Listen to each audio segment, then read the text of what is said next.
शुरुआती मामला जरूर है, पर क्या कितने मुस्कुराने की वजह पार्टी अपने लिए देख पा रही है?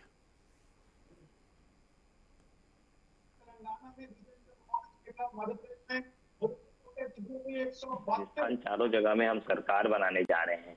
मैं ये समझता हूँ कि चाहतों और राहतों का सफर अब लगातार जारी है और पूरे देश में अब जारी रहेगा। जिस तरीके से हम लोगों ने छत्तीसगढ़ में और राजस्थान में जो विशेष करके स्वास्थ्य पे और छत्तीसगढ़ में जिस तरीके से हम लोगों ने किसानों को, भूमिहीन मजदूरों को और आदिवासियों के लिए काम किया, अब मुझे लगता है कि पूरे देश में अब काम करने का अवसर पूरे देश की जनता कांग्रेस को देगी।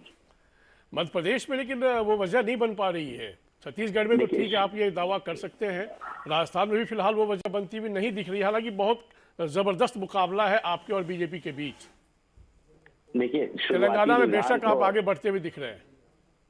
देखिए, मैं इलेक्टोरल पॉलिटिक्स को ही बहुत क्लोज से देखा हूँ और शुरुआती रुझान में ऐसा लगता है कि डाक मत पत्र पर खुलने के बाद अब ईवीएम जैसे जैसे खुलेगा कुछ समय में आपको दिखने लगेगा कि किस तरीके से मामा के शासन में जो व्यापम के घोटाले हुए, जो भ्रष्टाचार लोगों के सामने आया है और किस तरीके से वहां पे अवैध तरीके से फाइलें जो जलाई गई इस डर से कि अब शासन जाने वाला है और कांग्रेस के लोगों के पास जब इनका काला चिट्ठा आएगा और लोगों की जनता के बीच जब जाएंगे तो ये सब चीजें अब धीरे धीरे आ जाएगी और ऐसा लगता है कि शाम होते होते तक मध्य प्रदेश में तख्ता पलट हो जाएगा। जो लोगों ने हाईजैक करने की कोशिश की है, जिन लोगों ने लोकतंत्र को खरीदने का काम किया है, उनको मध्य प्रदेश की जनता करारा जवाब देने जा रही है। लेकिन 137 और 92 के बीच एक ऐसा फासला है, यदि यही बना रहा तो तब तो आपके सारे दावे की व्यापम घोटाले और लूट की सरकार और जनहित के खिलाफ की सरकार, ये सारे आरोप और आपके दावे तो खोखले साबित होंगे। नहीं, देखिए, कुछ ही समय की बात है, 9:30 बजा है, एक आध घंटे के अंदर रुझान आने चालू हो जाएंगे। तो हम लोग सभी क्षेत्रों में, मध्य प्रदेश ही नहीं, छत्तीसगढ़, मध्य प्रदेश, राजस्थान, तेलंगाना, चारों जगह हम लोग, मुझे लगता है कि सरकार बनाने में सफल रहेंगे। इसमें कोई दो मत नहीं। तेलंगाना में आपने अच्छी खासी बढ़त बना रखी है, 63 वर्सेस 38 है। आप 63 पर हैं और 38 पर बीआरएस है। बीजेपी थोड़ी सी मुस्कुरा सकती है, हालांकि वो तीसरे पार्टी के रूप में आई है सामने, उसका कोई स्टेक भी नहीं था तेलंगाना में खास, लेकिन फिलहाल 12 सीटों पर रुझान में आगे चल रही है। मध्य प्रदेश लौटते हैं तो यहाँ पर तो बीजेपी आपसे बहुत सीटों से आगे चल रही है। 137 सीट से बीजेपी आगे चल रही है, आप 92 सीट्स पर ही हैं। छत्तीसगढ़ में यदि हम चले, यहाँ पर आपने ठीक ठाक अपना मार्जिन बना रखा है, 52 पर आप आगे चल रहे हैं, 38 पर बीजेपी। राजस्थान, यहाँ पर भी आपके लिए थोड़ा सा मतलब चिंतन का विषय फिलहाल तो बना हुआ है। 102 पर बीजेपी है और 93 पर आप हैं। सत्ता में रहने का एक थोड़ा सा लगता है नुकसान भी हुआ है, हालांकि बीते 6 महीने में 8 महीने की हम बात करें तो अशोक गहलोत ने काफ़ी ताबड़तोड़ मेहनत की और कुछ ऐसी योजनाओं लोगों के सामने रखी जिससे लाभ आपको मिलता हुआ दिख भी रहा है। तो उस तरीके से एंटी इनकम्बेंसी फैक्टर वहाँ आपके खिलाफ नहीं दिख रहा है राजस्थान में भी। तो इसको लेकर क्या कहेंगे आप?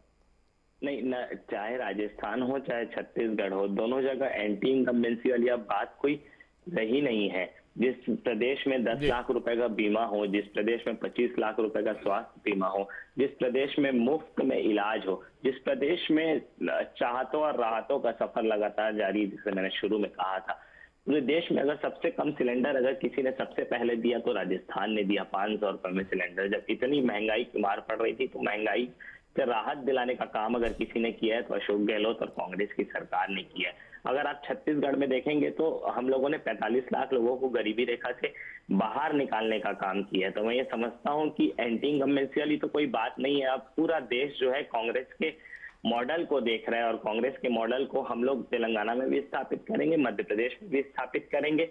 कल मिजोरम का जब काउंटिंग होगी तो आपको पता चलेगा कि मिजोरम में भी हम लोग एक अच्छी खासी बढ़त और बहुत बड़ी पार्टी वहां पे बन के उभरेंगे, क्योंकि भारतीय जनता पार्टी की नफरत को अब लोगों ने नकारा है और भारत जोड़ो यात्रा को और मोहब्बत की दुकान अब पूरे देश में खुलने जा रही है। लेकिन रजत जी, सवाल तो ये भी है ना कि भारतीय जनता पार्टी, यदि हम बात करें छत्तीसगढ़, मध्य प्रदेश, राजस्थान और तेलंगाना की, यहाँ पर तो सरकार में सिर्फ मध्य प्रदेश में ही थी, तो बीजेपी के लिए खोने के लायक तो कुछ ऐसा है नहीं। और यदि मध्य प्रदेश में कामयाबी बीजेपी को मिल जाती है तो फिर बाकी जगह तो आप थे ही पहले से। मैं आता हूँ। माइनस 2023 तेलंगाना। का चुनाव 2023 का वो चुनाव 2023 का जो चुनाव है, ये वो चुनाव है जो देश की दिशा और दशा तय करेगा। अब जब निर्णय आने लगे और सभी प्रदेशों में, लगभग मध्य प्रदेश को छोड़ दे तो मध्य प्रदेश में अब कुछ समय में आपको पता चले कि कांग्रेस बढ़त बढ़ा लेगी, और उसका कारण यही है कि मध्य प्रदेश में न शिवराज सिंह चौहान का चेहरा है, न कैलाश विजयवर्गीय का चेहरा है। आप जी। किसी भी प्रदेश में चले जाओ तो उन लोगों ने मैनिफेस्टो जारी किया कि मोदी की गारंटी। तो अशोक गहलोत जी और माननीय मुख्यमंत्री भूपेश बघेल जी और कांग्रेस पार्टी ने पूछा कि मोदी की गारंटी का गारंटी कौन लेगा? तो जनता लेगी ना। हाँ, नहीं तो जनता ने देखो जवाब देना चालू कर दिया। एग्जिट पोल्स में कांग्रेस ने बढ़त बनाई है, और निर्णय भी जिस तरीके से आ रहे हैं, अभी मैं छत्तीसगढ़ में हूँ जिस समय आपसे डिबेट कर रहा हूँ, और छत्तीसगढ़ में भी हम लोगों ने उनके जो 3 सांसद अभी चुनाव लड़ रहे हैं, शुरुआती रुझान में ही उनके तीनों सांसद पछड़ गए हैं। तो ऐसा लगता है कि चारों प्रदेश में कांग्रेस कमबैक कर रही है, और ये सबसे बड़ा 2024 से पहले जो सबसे बड़ा तमाचा भारतीय जनता पार्टी को जनता ने मारा है।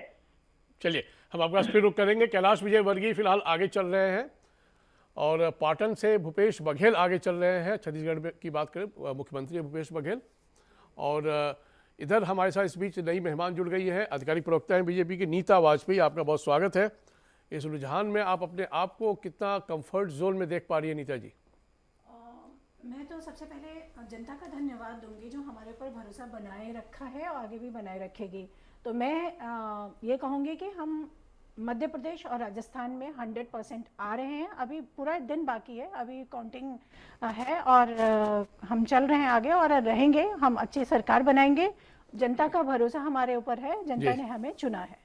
लेकिन 93 और 102 में तो बहुत कम का गैप है, और ये अभी तो 930 हुआ है। तो ये पोस्टल बैलेट का ही रुझान है। ये गैप और बढ़ेगा। ये गैप धीरे धीरे जैसे थोड़ा गैप आपने इसे मध्य प्रदेश से बढ़ा रखा है। हम वहाँ भी आपके पक्ष में हम पूछ रहे हैं, लेकिन यहाँ पे तो बहुत पीछे कांग्रेस नहीं है राजस्थान में। कोई बात नहीं, वो तो आप लोग स्टार्टिंग से ही बोल रहे हो कि ज्यादा डिफरेंस नहीं है, कोई भी नेक टू नेक चल रहे हैं। हम नहीं बोल रहे, आंकड़े बोल रहे हैं भाई। सभी लोग बोल रहे हैं, मतलब चैनल्स की बात कर रही हूँ मैं। हम तो बोल रहे हैं हम आएंगे, 100% आएंगे। धीरे धीरे टाइम बढ़ने दीजिए, वो डिफरेंस ज्यादा होता जाएगा और हम लीड करते जाएंगे, और अंत में कांग्रेस के मुताबिक आपकी पोल खुल गई है इस सेमीफाइनल वाले चुनाव में, और जनता अब समझ चुकी है कि आपकी गारंटी कोई लेने वाला है नहीं। तो इसीलिए ये रिजल्ट जो सामने फिलहाल रुझान के रूप में दिख रहा है, वो इन्हीं कारणों से दिख रहा है। इस पर क्या कहना है आपको? सबसे बड़ी कमाल की बात यह है कि जिन्होंने लास्ट मोमेंट पे चुनाव को ध्यान में रख के इतनी सारी योजनाओं को लागू किया, ये एकदम से थ्रो करते जा रहे थे, ये है, मतलब लगे पड़े थे कि इससे जनता को दिख रहा था कि ये किसी और काम के लिए नहीं हो रहा है, ये सिर्फ वोट की राजनीति है और सत्ता में आने के लिए काम हो रहा है। तो इसलिए जनता बखूबी जानती है। जनता साइलेंट मोड में रह के इनके अगेंस्ट उन्होंने वोट किया है, और लास्ट में हम देखेंगे कि हमारी जीत है। और इनके लास्ट मोमेंट पे जो इन्होंने बॉलिंग शुरू की, सभी लोग को पता है कि ये नो बॉल ही है सारी, ये ना एक्स्ट्रा ही रन मिलेगा हर तरह से, और हमारा जो प्लेयर है वो सिक्सर ही बाउंड्री के बाहर मारेगा। आप रिजल्ट देखिए। इस बीच आपकी ही सहयोगी आधिकारिक प्रवक्ता हैं बीजेपी की रुचिका अग्रवाल, पार्टी हेडक्वार्टर से हमसे जुड़ गई है। रुचिका जी, आपका बहुत स्वागत है। पहला रिएक्शन आपका? देखिए, सब जगह नजर आ रहा है, चारों नजर आ रहा है कि हमारी सरकार तैयार है। ने हमेशा से ही सपोर्ट भी किया है और पसंद भी किया है, इसीलिए हम केंद्र में भी हैं पिछले 10 साल से। और हमारा जो काम है, चाहे विकास का काम हो, महिलाओं के लिए काम हो, बच्चों के लिए काम हो, घर घर नल पानी पहुंचाना, घर घर बिजली पहुंचाना, घर घर सड़क पहुंचाना, जितना भी विकास का कार्य हो रहा है, सबका साथ सबका विकास के साथ अगर हमारे प्रधानमंत्री जी आगे चलते हैं तो वो सामने नजर आ रहा है। हमारी महिलाएं जो हैं हमारी। रुचिका जी, आपकी स्काइप का ऑडियो ऑन है, कृपया यदि उसे आप म्यूट कर दें और फिर आप बोले तो ज्यादा बेहतर हम सुन पाएंगे। अभी ठीक है? अभी भी इको कर रहा है। अब तो बंद कर दिया, अब तो ठीक होना चाहिए अभी। अच्छा, आप अपनी बात पूरी करें। जी, तो इस बार हमने देखा है कि महिलाएं जितनी भी हैं, जो हमारी माताएं बहनें हैं, वो बढ़ चढ़ के आगे आ रही हैं, क्योंकि उन्होंने महिला सुरक्षा पे, उन्होंने बच्चियों की पढ़ाई पे, उन्होंने बेटी बचाओ बेटी पढ़ाओ पे, उन्होंने उज्ज्वला योजना पे उन्होंने नल घर घर पानी पहुंचने पे वोट दिया है, वो इसलिए सब सामने आ रही हैं क्योंकि उनको मकान मिल रहे हैं, उनके खातों में पैसा पहुंच रहा है। जो सरकार जातिवाद की राजनीति नहीं करती है, तुष्टीकरण की राजनीति नहीं करती है, परिवार की राजनीति नहीं करती है, उस सरकार को वोट करने के लिए जनता हमेशा से सामने आई है। और इस बार हमें रुझान दिखाई दे रहे हैं, चारों राज्यों में बीजेपी बहुत अच्छी बढ़त बनाए हुए है। और जैसे जैसे नहीं, यहाँ मैं थोड़ा करेक्ट कर दूं, फिलहाल चारों राज्यों में तो आपकी बढ़त नहीं है। तेलंगाना में तो आप सिर्फ 12 सीटों पर आगे चल रही है। मध्य प्रदेश में बेशक आप मुस्कुरा सकती है, 141 सीटों पर बीजेपी आगे चल रही है। छत्तीसगढ़ में भी आप बहुत पीछे हैं, 55 सीट पर कांग्रेस आगे चल रही है, आप 35 सीट पर आगे हैं। राजस्थान में आप मुस्कुरा लीजिए एक बार फिर, क्योंकि 102 सीटों पर आप आगे चल रहे हैं और कांग्रेस 90 सीटों पर सिर्फ आगे चल रही है, यानी यहाँ फासला थोड़ा बढ़ता जा रहा है। अभी हम बहुत जल्दी बैठे हुए हैं, बाकी दोपहर जैसे जैसे दिन निकलता जाएगा उस समय आप देखेंगे। सुबह जब शुरुआत हुई थी तब भी लग रहा था कि क्या होगा, लेकिन अब धीरे धीरे सामने आ रहे हैं सारे रिजल्ट। और देखिएगा जी, दिन जैसे जैसे निकलता रहेगा बीजेपी आगे आपको बढ़ती नजर ही आएगी। तो रजत जी, इधर आप भी वही दावा कर रहे हैं कि भाई नहीं, देखिए वो कह रही थी कि तुष्टीकरण की राजनीति नहीं, तुष्टीकरण की राजनीति, तो मैं उनको बताना चाहता हूं कि तुष्टीकरण की राजनीति नहीं, हम लोगों ने संतुष्टीकरण की राजनीति की है। आप बेटी बचाओ बेटी पढ़ाओ और उज्ज्वला योजना की बात कर रहे थे। उज्ज्वला में गैस का क्या दाम हो गया है, अब वो तो खुद महिला है, वो खुद जानती होगी। और इस प्रकार की ढकोसलेबाजी करना राष्ट्रीय चैनल में मुझे लगता है कि उचित नहीं है। और वो तेलंगाना के लिए भी कह रही थी कि हम लोगों ने बढ़त बढ़ाया हुआ है, मात्र 12 सीट में बढ़ी हुई दिख रही है, वो भी जीती नहीं है। और मैं तो ये कहता हूं कि वो कह रही हैं कि जैसा जैसा दिन ढलता जाएगा, मैं ये कहता हूं कि जैसा जैसा सूरज ढलेगा वैसे वैसे भारतीय जनता पार्टी भी अब ढलते जाएगी। 2024 में भी हम लोग दिल्ली में कब्जा करने वाले हैं और 2023 में चारों स्टेट्स में हम लोग फिर से सरकार बनाएंगे। क्या अजय जी इसको इस रूप में देख सकते हैं कि कांग्रेस जिस तरीके से थोड़ा कंफर्टेबल तो हो ही रही है, इसमें कोई दो बात नहीं, और एक आरोप जो कांग्रेस पर लगती रही है खासकर राहुल गांधी पर कि पार्ट टाइम पॉलिटिक्स करते हैं, इस बार जिस तरीके से कांग्रेस एग्रेसिव मोड में आकर मैदान में कूदी और तमाम कांग्रेस के वो बड़े चेहरे भी, चाहे राहुल गांधी की बात करें, प्रियंका की बात करें, ये सब लगातार कैंप करते चले गए और इसका एक लॉन्ग टर्म इम्पैक्ट दिख रहा है क्या आपको?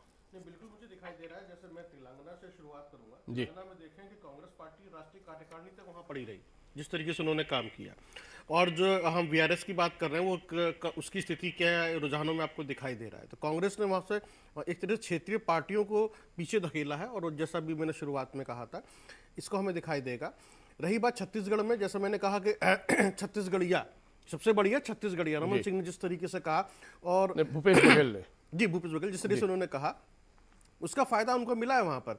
अभी हम जो बात कर रहे हैं राजस्थान की स्थिति पिछले चुनाव में भी ऐसी थी, लगभग 0.50 वोट परसेंटेज के हिसाब से दोनों आसपास चल रहे थे। और जिस तरीके से वहाँ की स्थिति हमने पिछले 2.5 साल में देखी है, तो क्या स्थितियां रही, निर्दलीय विधायकों की क्या भूमिका रही, क्या जोड़ तोड़ क्या रहा, क्या ऑपरेशन लोटस रहा, किस तरह से वो फंसा रहा, सब कुछ इस बार भी ऐसी लग रहा है। हो सकता है जो जीतने वाले निर्दलीय विधायक हैं उनकी जोड़ तोड़ शुरू हो चुकी होगी, उनके लिए तैयारियां शुरू हो चुकी होंगी, क्योंकि अगर इतना करीबी मामला राजस्थान में रहता है। वसुंधरा राजे तो स्वयं निर्दलीय प्रत्याशी उनके संपर्क में हैं इन दिनों जी, और रात में आपको बल्कि 3 बजे तक तो लंबी मीटिंग चली है, बिल्कुल हुई है। और जो सुजाता सिंह बोल रहे हैं, जैसे हम कल कई कहानियां मैंने सुनी कि लड्डू को एकत्रित कर रहे थे, कोई शाबाशी की बैनर्स पोस्टर्स लगवा रहे थे, और मैंने सदैव कहा था कि नतीजे का इंतज़ार करो।